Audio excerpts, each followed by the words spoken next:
So I'll just kind of talk you through my process, and I'm going to there are two tools that I'm going to show you. So I'm hoping that it can be a little bit interactive.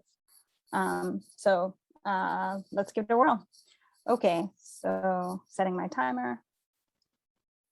So these are the tools that I'm going to show you. One's going to be called WordWall.net, and the other one's going to be called BookCreator. And so basically, I start with first my purpose. Is it just going to be something that I create with, or is it something that I expect my students to create with?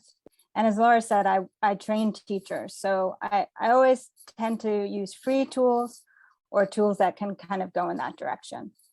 So one reason I might just, we're all getting tired of Zoom, is just do a little gamification in my classes, which is just like a fun tool. And that usually goes on the side of Teachers Create. So in doing that, though, I want to make sure that my students have access. So I kind of think about, for that one, will it be a quick, everybody has access? Can they do it from an iPad, phone, or computer? Cross-platform is really important for me when I'm picking tools. Again, I'm really thinking also of that transfer to the K through 12 environment, but our college students also sometimes suffer from this, right? So I try, and in thinking about that access, I also don't, even if it's a free tool, I don't want something that has more than 2 steps for them to get into. And so when I make something as a teacher, I look for these kinds of things. Is it going to be a quick, reading of a QR code with their phone? Does it give me a quick link? And so that's all I'm showing you here. And ideally, I try and think, is what I'm doing more than just a smoke and mirror? Does the content kind of make sense for what I'm showing? And so I shared my slides with you. And so I would do this with my students, right? I gave it to you in the chat. Is that right? So I think that you can even try this game that is on this next one. Let me know if that's true. And I'll also put the link. The link in the chat, maybe. Okay, so you still see my screen, right? So you see that when I go to, where is it? WordWall. This is what it looks like from the teacher end. And I want to share this one with you. So I'll go to share, and you see what was just on my slides. And I will just grab the link here, and I'll put it in the chat. Okay, thanks. Oh, I say I didn't share my overall slides, but use this one, it'll be quicker. And so what you should see is a little game.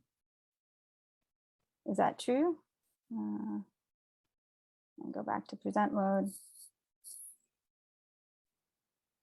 And so either my students would have the slides like you guys do now, or I would give them that link. And you're going to see, hopefully, there's always a fun. Maybe you don't. You guys don't see my little game, do you? I see it on my end when I went to the link. Okay. And so I'll play the game here just as a quicker way to do it, since it wasn't showing up on my slides. It's a little Pac-Man game.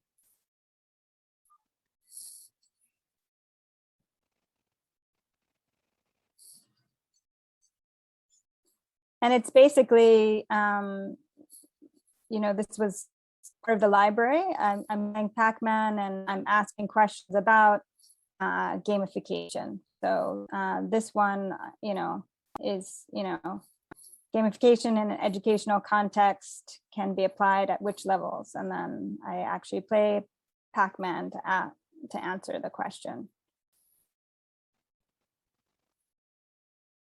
Is everyone able to do the same without any kind of strict login?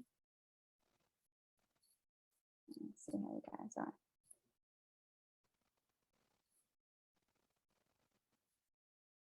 Oops.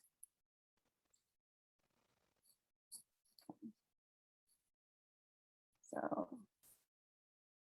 how's that going for you guys? Let me just take a look.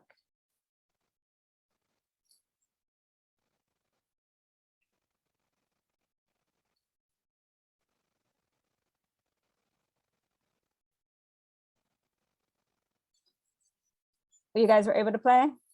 I think I see you playing. Okay. So that was an example of it didn't really take very much for you guys to get into it, right? It was just a quick gamification and quiz on gamification. You forgot how to play Pac-Man. Yeah, me too. Okay, so let me just share my screen again with you guys. Okay.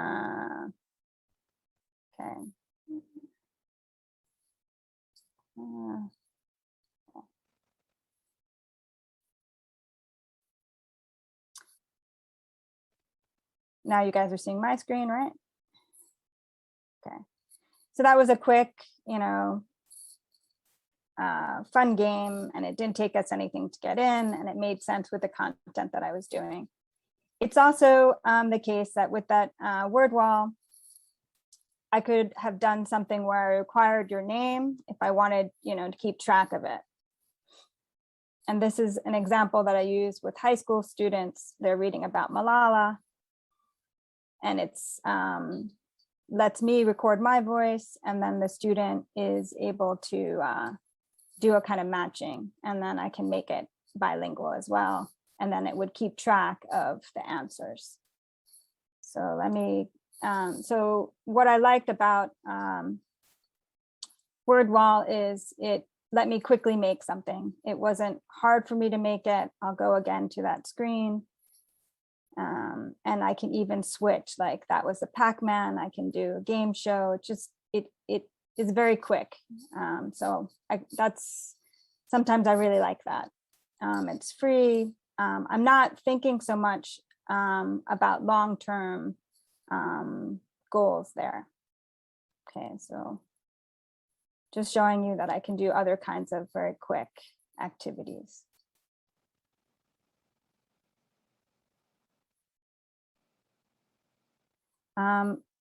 But next I want to kind of consider, and we saw a lot of this with the pandemic, options to run offline.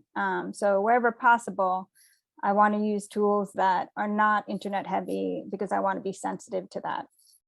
So the next kind of go-to tool that I've been using for a long time is called BookCreator. And you see here that it has this feature, to download as an ebook. Or to print.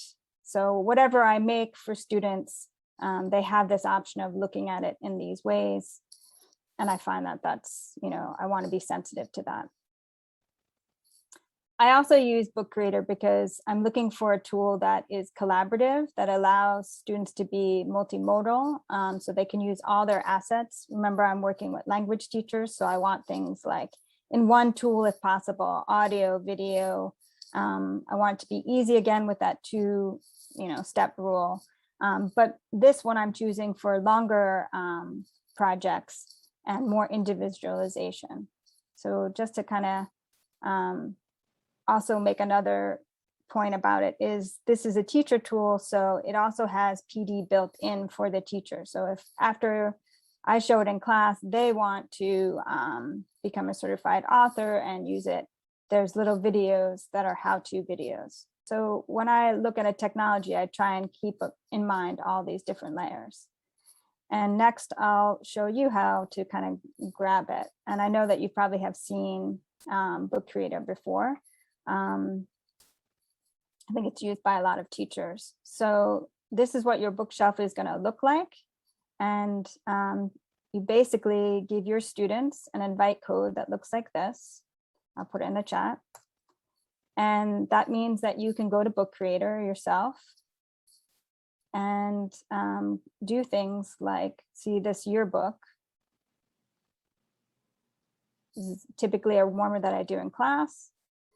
And we can do things like embed directions inside of it, again, so that nobody gets lost. Irregardless, even if you're not logged in as a teacher, there are two different ways. You either go in right away with a code, or if you already have an account, you were looking for something that says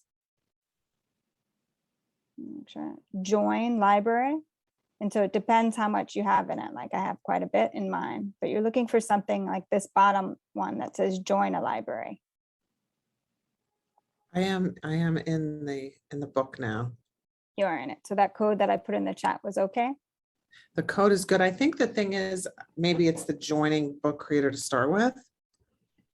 Maybe. To then So have the- I was trying to go through it more quickly than kind of going back to my think aloud. The first one I showed you was very quick, and it was a short, little quiz. BookCreator is much deeper. It's more, you can almost consider it as a full platform. So there is some initiation with making sure what kind of accounts people sign up for. And Roberta says, so do you prefer tools that are both for authoring and using? Yes, absolutely. That's really my thing, because I want to teach tech literacy. So what's happening now, I think, is part of that longer lesson that I kind of wanted this to be interactive, but the longer lesson here is that there's different ways to sign in, that you can sign in as a student or a teacher. The student interface will be somewhat quicker. It should have just required that code, and then you had nothing in your libraries. But once people are using it longer term, they might be using a teacher account, and then that's this issue of joining a library.